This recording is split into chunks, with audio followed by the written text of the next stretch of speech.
Yeah, yeah, come on. Yep. We shall overcome. We shall overcome. We shall overcome someday.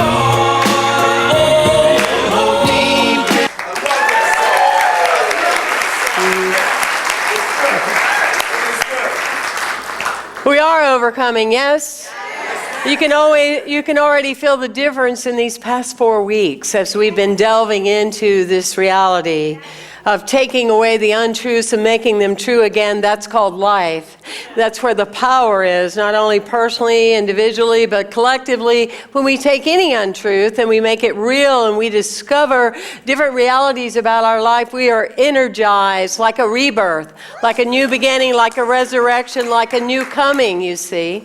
As Plato would say very clearly, he said something to this effect that he didn't know what was more discerning, a child afraid of the dark or an adult afraid of the light. What is more discerning, a child afraid of the dark or adult afraid of the light? Well, here I find it so refreshing within our teaching that we're told you are the light of the world. I am the light of the world. Let's say that. I am the light of the world. It's a very powerful reality. But what's deeper than that is to expand beyond the knowing that you are the light of the world and know that you're really here to shine light on situations that bring change. Because being a light is a beautiful thing, but you don't want to keep it and hide it under a bushel. You want to bring light to situations and to circumstances, right? It's likened to if you go to someone's house and inside the house it's dark and you say to them, well, don't you have any lights? And they say, yes, I do. But they never turn them on. You know, a flashlight does nothing if it just stays in the drawer. And so we are called in this space then, and that's part of daily living, is to be aware, to be attentive, and to say, is there a space that I am to be a change agent and bring light to this situation and circumstance right here and right now? That's when not only we shall overcome, we will overcome, because we're bringing a whole new reality to that set of circumstances, right? When we look at why it's important to celebrate Black History Month, it's because in our humanity, we need to know the truth. Just like so many of you gasped for air today when you realized it really wasn't Henry Ford that created the automobile. I've heard that all my life. But now we have more information. We have a new place to look at life through a different set of windows. We've come to realize a lot of different things within these 4 weeks that we were misinformed. That's why unity is so beautiful, because on the collective, often people are misinformed about God. They're misinformed about what their life purpose is. They're misinformed of saying that you're unworthy and those kind of things. That is not accurate information. That's why we're here. That's why we gather here, is to discover this new truth of who we are. One of my statements is history, it describes us, but it does not have to define us. Truth is what makes the change that sets us free. It may aggravate us at first, it may shock us, but it ultimately sets us free. Think about your own life. When you came to a new reality about yourself, it changes everything. Doesn't just change one thing, it changes everything. It's like when you put a brand new piece of furniture in your home, it makes everything else look bad. You have to redo the whole thing, right? Because it's the newness coming in. In Scripture in Isaiah, it says, remember ye not the former things, neither consider the things of old. Behold, I will do a new thing. And now it shall spring forth. And shall ye not know it when you see it? That's what we're talking about. I will even bring people out of the wilderness, and I will put rivers in the desert. I haven't seen any rivers in a desert lately that just popped up.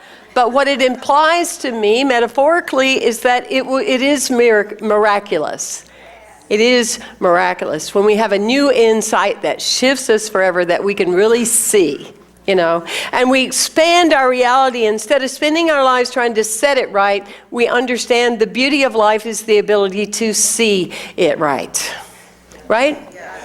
And so it's in that space of reality. One of the most refreshing things I ever heard was when I first started in metaphysics in Fort Lauderdale, is that we are healed by what we turn towards, not what we turn away from.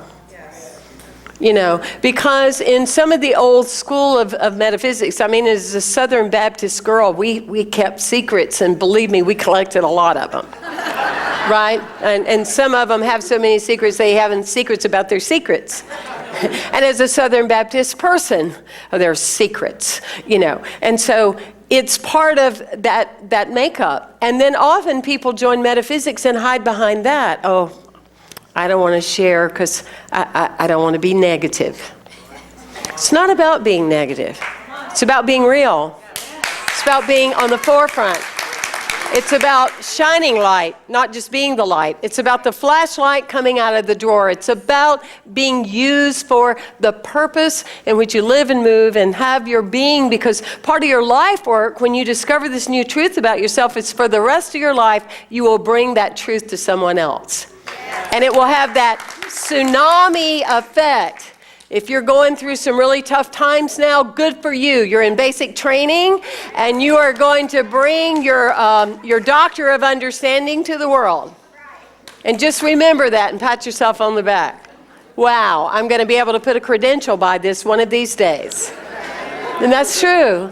That's true, because that's where people really gather to listen, especially in today's time. People gather to listen to people that talk at depth, not just studying a CD or taking ideas from a magazine or Google, whatever.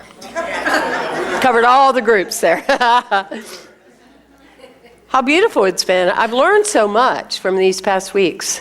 I've been invigorated by the knowledge that we have received. And you look at the school systems that teach about, you know, Black history, it's like, first of all, they'll never be able to articulate the level of human pain that happened through slavery, right? And when people think Black history, they think civil rights movement, they think, you know, it's in, I mean, you know, let's honor Black, but it's so much deeper than that, because we're learning all these different realities. And there's a healing that comes from that. We learned that the first heart surgeon was Black. The first automobile was a Black inventor, right?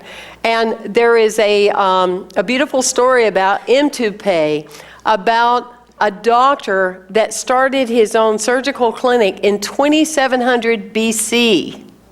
And created the beautiful emblem of medicine. And the Greeks called him the god of medicine. I didn't know that. Did you know that? It's kind of things that we have a new reality. It changes everything.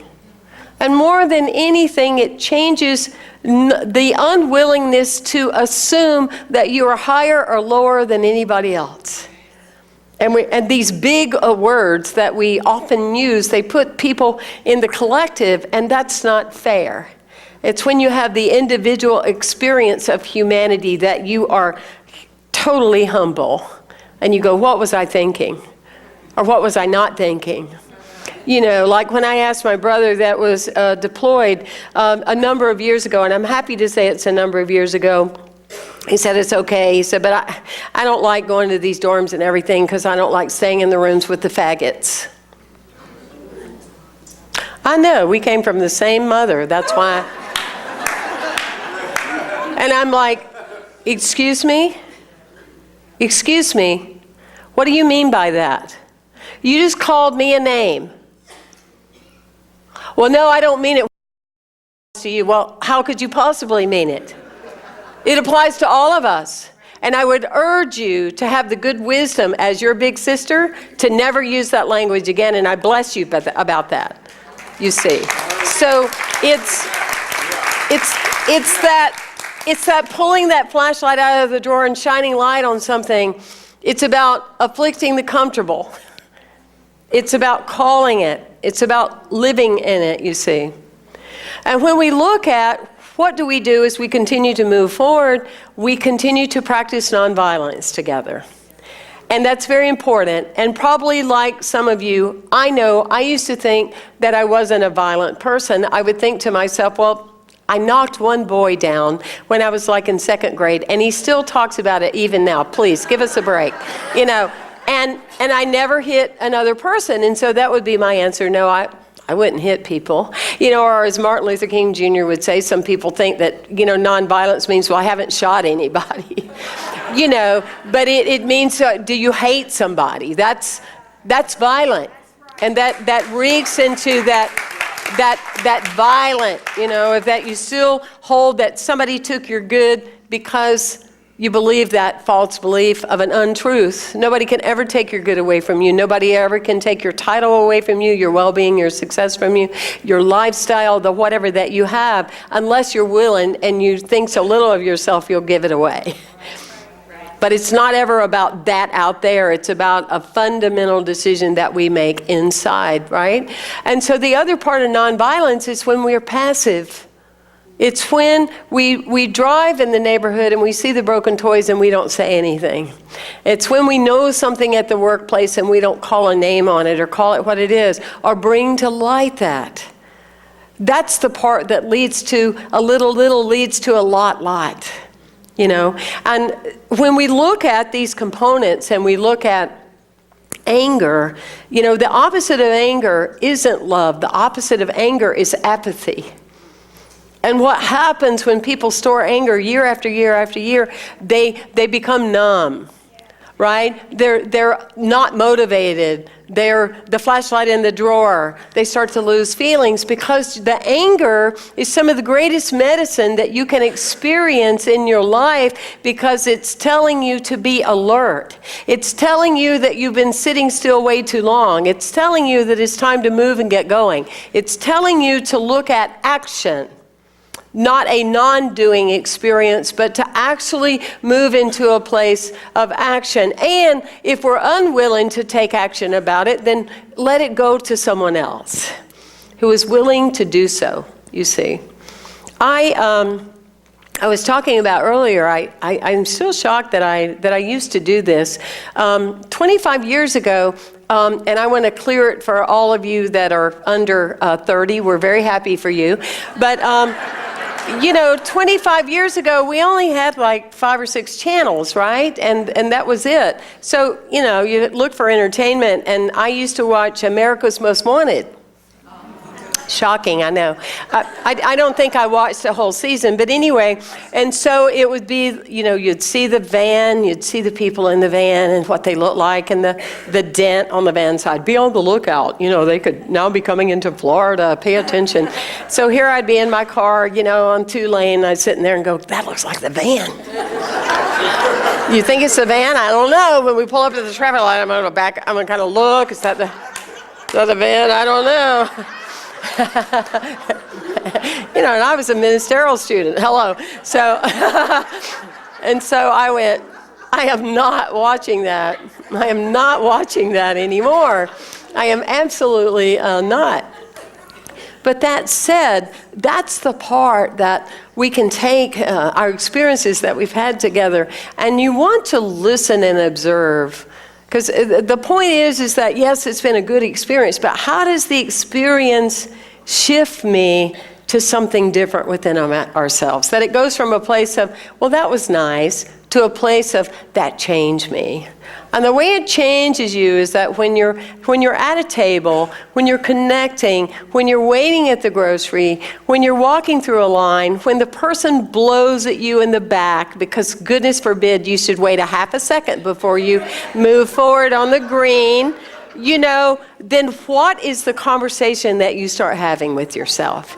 And that's where the rich stuff is that you start listening to the conversation that you're having with yourself and hear it and observe it and watch it all around you and go, where is that coming from? And how did I get that? And why? And instantaneously, once you tell yourself the truth, you can be freed from that forever. Right? Forever. You know, It doesn't really matter if you're an animal, if you are a person of color, if you're a person that dreams. It doesn't matter if you're wealthy. It doesn't matter if you came from a lineage. It doesn't matter if your lineage is thousands of years ago and they're very healthy and tall people. Let me tell you, I've lived too long for 30 years doing this work. Everybody fits in a vase. Everybody. What did I say? Everybody fits in a vase or a box. So when you break it down to that is the truth, we're all the same. We're all the same. And so we have that kind of new awareness then. I was several Sundays ago, one of our members, Bill, over there with a hat, not to highlight you, but I just did. He brought his flashlight out of the drawer, and he said, you know, Reverend Temple, I just want to know, he said, we're so affirmative, we're unity, right? I said, yes. He said, why do we sing every week, let there be peace?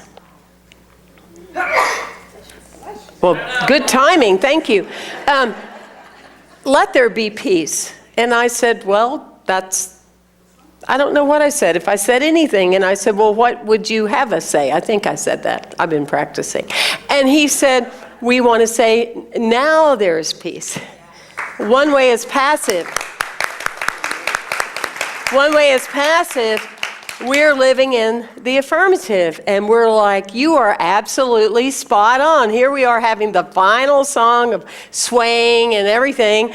And we're not even using the right unity, the right new thought words.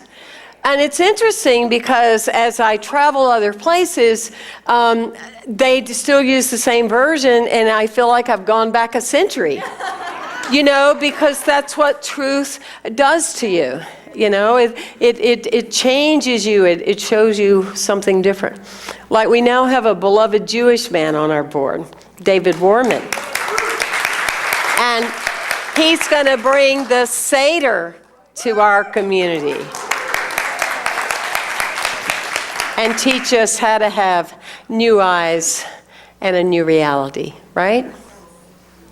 So it's how do we be in these spaces together? How do we create this third side that is not me? It's not just you. It's a third side of reality that has the richness in it. William Ury, you can look him up. He was co-founder of The Power of Negotiation at Harvard.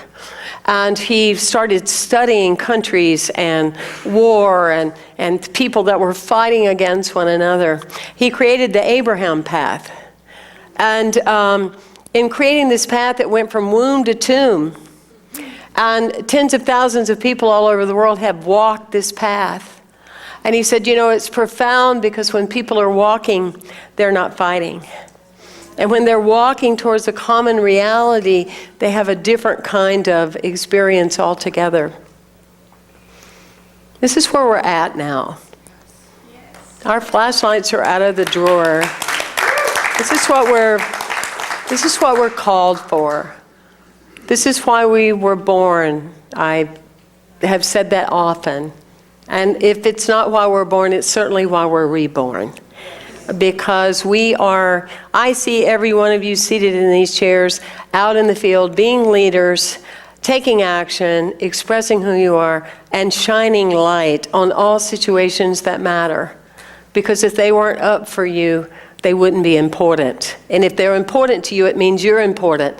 And therefore, don't deny yourself stepping up and moving forward. So the little boy is overheard by his parents, and he's telling a little prayer, and he says, God, I don't know how you do it. I don't know how you love all these people. Because I live in a house with 4 people, and I just can't hardly do it. So that's our practice. That's our practice. Listen to what we say, listen to what we believe, and be bold in what we are. Thank you. Pleasure. Thank you. Thank you. Thank you. Thank you. Thank you. Namaste.